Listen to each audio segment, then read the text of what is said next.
contribute 10% of the country economy. Viksit Bharat 2047 Prime Minister is targeted for $30 trillion economy from India. In the dream, I wanted to join, I wanted to contribute 10% of the economy. I wanted to employ our youngsters, youth. Today we have seen, we are reading many articles in newspapers. Because of AI, many companies have, just like that, they are removing their employees. White collar jobs, just too impossible to get white collar jobs nowadays. That is why I have told my people, I am trying to create infrastructure for blue collar jobs. That is why we have initiated Skills University. We wanted to make polytechnic colleges with advanced technology. We have converted industrial training institutes as advanced technology centers, where Premier Energy can use those services. If you wanted to semi-skilled, re-skilled, skilled labor, you can train them, you can absorb them from my ATC or my Polytechnic or my Skills University. So we are preparing our system, our ecosystem to reach our goal. మిత్రులారా, ఈరోజు తెలంగాణ రాష్ట్రం భవిష్యత్ ప్రణాళికలను సిద్ధం చేసుకొని ముందుకు వెళ్తుంది. రాజకీయపరమైన విమర్శలు, పరమైన ఆరోపణలు ఎన్నున్నా ఈ రాష్ట్రాన్ని అభివృద్ధి చేయాలి, ఈ రాష్ట్రం దేశంలోనే అభివృద్ధి చెందిన రాష్ట్రాలలో మొదటి స్థానంలో నిలబెట్టాలి అని మా సహచర ప్రజాప్రతినిధులు, మంత్రివర్గ సహచరులందరం మేము నిరంతరం కష్టపడుతున్నాం.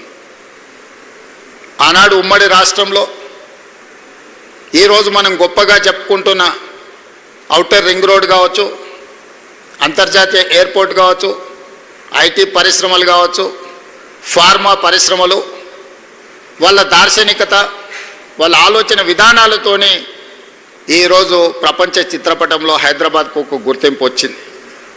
కానీ ఈరోజు ప్రపంచంతో పోటీ పెరిగిపోయింది. పోటీ పడాలి అంటే ఇప్పుడున్న వసతులు, ఇప్పుడున్న పెట్టుబడులు, ఇప్పుడున్న పరిశ్రమలు సరిపోవు. ప్రతి సంవత్సరం 1,10,000 మంది ఇంజనీరింగ్ గ్రాడ్యుయేట్స్ తెలంగాణ నుంచి ఇంజనీరింగ్ పట్టాలు తీసుకొని బయటకు వస్తుంటే అందులో 10-20% కూడా లోకల్ ఎంప్లాయ్మెంట్ మనం క్రియేట్ చేయలేకపోతున్నాం. దానికి ప్రధానమైన కారణం చదువు ఉన్నది, సర్టిఫికెట్ ఉన్నది, కానీ సంబంధించిన సాంకేతిక పరిజ్ఞానం, సాంకేతిక నైపుణ్యము ఈ విద్యార్థులకు లేకపోవడం. అందుకే ఈరోజు 2047 నాటికి భారతదేశానికి స్వతంత్రం వచ్చి 100 సంవత్సరాల ఉత్సవాలు మనం జరుపుకోబోతున్నాం. మరి 100 సంవత్సరాల ఉత్సవాలు జరుపుకోబోతున్న మనము ఈ 100 సంవత్సరాలను ఒకసారి వెనక్కి తిరిగి చూసుకున్నప్పుడు ఈ దేశం ఎక్కడ మొదలైంది, ఎక్కడికి చేరుకున్నది, ఈ చేరుకున్న దాంట్లో తెలంగాణ భాగస్వామ్యం ఏంది అని ఈరోజు మనల్ని మనం ప్రశ్నించుకొని, మనల్ని మనం ప్రణాళికలు సిద్ధం చేసుకొని అభివృద్ధి పదం వైపు నడిపించాలని ఔటర్ రింగ్ రోడ్డు లోపల 2100 స్క్వేర్ కిలోమీటర్స్లో 1,34,00,000 జనాభా నివసిస్తున్నారు. ఈరోజు పరిశ్రమల వల్ల, నీటి కాలుష్యం వల్ల, వాహనాల కాలుష్యం వల్ల ఈరోజు నివసించడానికి కష్టమైన పరిస్థితులు ఈరోజు నగరంలో ఉన్నాయి. మీరందరూ చూసారు, ఢిల్లీలో ప్రధానమంత్రి, రాష్ట్రపతి, supreme court chief justice, Lok Sabha, Rajya Sabha, supreme court లాంటి దేశాన్ని నడిపించగలిగిన సంస్థలన్నీ అక్కడనే ఉన్నాయి.